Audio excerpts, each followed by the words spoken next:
If you've been to a theme park, there's a good chance that that park had a bad ride. And I've been to a decent amount of theme parks that have had terrible attractions. So today I'm going to be ranking the worst attraction of each park that I've ever visited. Now, for the most part, of course, I'm not going to be having a lot of kiddie coasters or family coasters on this list because that kind of seems unfair.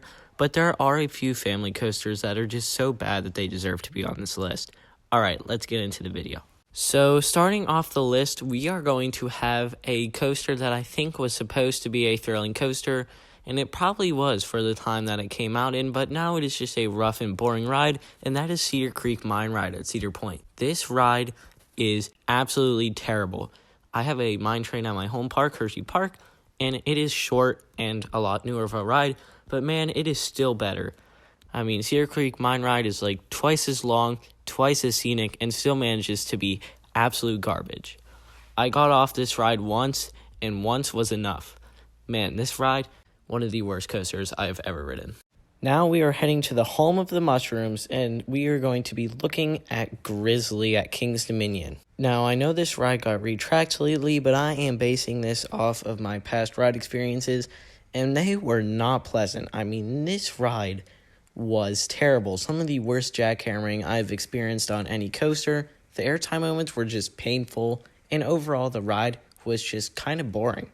It meandered around a lot, and I really think this retracking did this ride good, made it smoother, steeper, all that fun stuff, and I think that is very, very smart decision for King's Dominion because this ride was absolute garbage. Next up, we are heading down Kentucky for Thunder Run, and I mean, this ride has its people that like it, but honestly, I hated this ride with a burning passion. It had a lot of jackhammering. Maybe it's because we were sitting in the back. I did not get a front row ride on this because we wanted to go ride in T3, but it was closed during our visit, so that's probably why this is there instead of T3. But this ride, I just thought it was rougher than a lot of people said it was, and I really did not enjoy this ride at all. Once was enough for me, and I would not want to try this again even if I had the opportunity. Next up, we are heading to Hollywood Studios, and they have some decent roller coasters, but by far their worst coaster is their family coaster, Slinky Dog Dash. Now, should I even call this a family coaster? This is more like an infant coaster. I mean, this thing bored my sister out, who was 4 at the time, and this thing was beyond boring. I mean, the launches were weak, which, I mean, it's a family coaster, so I can understand. But when a 4-year-old is getting bored on a roller coaster that's aimed towards them, I think that's when you got to realize that something is wrong with this coaster. And, I mean, this thing was really boring, and that is probably why it is the worst roller coaster at Hollywood Studios. Next up, we're heading to Magic Kingdom for Space Mountain. And I mean, there's not a lot to choose from at Magic Kingdom because they really got a lot of family coasters, and they are all decent. But I think that Space Mountain is the only kind of thrill coaster that left me a little underwhelmed. Now, I know this coaster is pretty old, and I know it is not the most thrilling coaster out there, but it is by far the worst coaster at Magic Kingdom. That is not a family coaster. I mean, this ride is dark the entire time, which is very, very cool, but I just think that they could have done a little bit more than add a bunch of mid-course brake runs. I mean, I know they had to have it at a high capacity, but still, I just wish they did a little tiny bit more to this ride. Now, I did not ride a lot of coasters at Islands of Adventure because we only spent half a day there because we had to share it with Universal Studios Orlando. So I'm just going to say the worst coaster at both parks was absolutely none. I loved all the roller coasters at these respective parks, so I will not be including any coasters from Universal Studios Orlando, Islands of Adventure, or Epcot and Animal Kingdom on this list because Epcot and Animal Kingdom only have one coaster, so that can't really be a justified thing for having it on this list. Now, Legoland Florida's worst roller coaster is beyond awful. I hated this Vekoma Hang Bang with a burning passion. I know I'm saying that a lot about these rides because these all kind of suck, except for a few exceptions like the Disney coasters. But, I mean, this ride was so bad. I heard a lot of people saying that Hang Bangs were bad, but man, this thing exceeded my low expectation of how bad it was going to be. I had a headache after that. This roller coaster is beyond awful. Now, we are entering our last couple parks here, But I just wanted to give another reason for not including Dollywood on this list. Last time I went to Dollywood was in 2018, and I was not into coasters at all. I did not ride many of the big roller coasters there, and I'm going back this year, so I'm not including Dollywood on this list because I did not ride any of their major coasters. Anyway, next up we have Dutch Wonderland, and their worst coaster is probably Kingdom Coaster.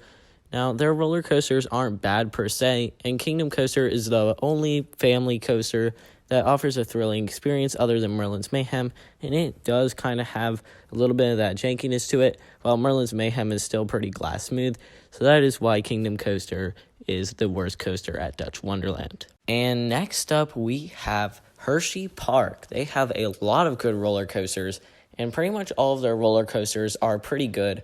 Wild Mouse is bad, and Wildcat is their worst coaster, but they are RMCing that, so I'm not including that on this list. Wild Mouse is bad, but I see myself riding it a lot more than this attraction, and that is Laugh Track.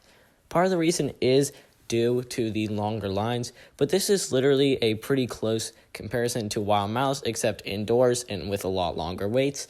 So this is Hershey Park's worst roller coaster. It isn't really bad per se, but it's just there, and I forget about it a lot, and it's just that coaster that a lot of families ride, but not so much the thrill seekers. I usually find myself skipping out on this ride a lot, so that is why I have it as Hershey Park's quote-unquote worst roller coaster. And last but not least, we have Knoebels Amusement Resort in Ellisburg, Pennsylvania. This park is absolutely incredible, and they have incredible everything. Incredible food, incredible rides, incredible carousel, incredible flats, incredible family entertainment, incredible all kinds of things. And their wooden coasters are just iconic. Twister provides some stellar laterals. Flying Turns is just a very unique wooden bobsled, the only one in the world. Phoenix, you already know about Phoenix. Black Diamond is a pretty cool wooden roller coaster dark ride. Actually, I don't really know if it's a wooden roller coaster or not. It's pretty much just like a Wild Mouse, but a dark ride, but not really a Wild Mouse. I don't know. But I'm not going to count that as the worst roller coaster because that is a more family-oriented dark ride kind of coaster. So their worst roller coaster is honestly probably Impulse. I would definitely say Twister is probably their worst thrill coaster other than Impulse, but Twister is so iconic for the park, and Impulse's new restraints are just terrible. They used to have this system where they would have, a booster seat for the smaller riders with a way more comfortable lap bar, but now they have this flat lap bar that is really painful on a lot of the elements. They have a really good hang time moment on this ride, but it's just ruined by the stapling of this lap bar. This thing just comes down on your legs so hard during the ride, and I think Impulse was way better with the old restraints. So it is not a bad ride by any means, which is why it is the last ride I'm mentioning, but it is probably the worst ride at Knoebels. Anyway, thank you for watching this video, and I hope you guys have a great rest of your day, and I hope you guys keep riding roller coasters, and I will see you guys later. Bye.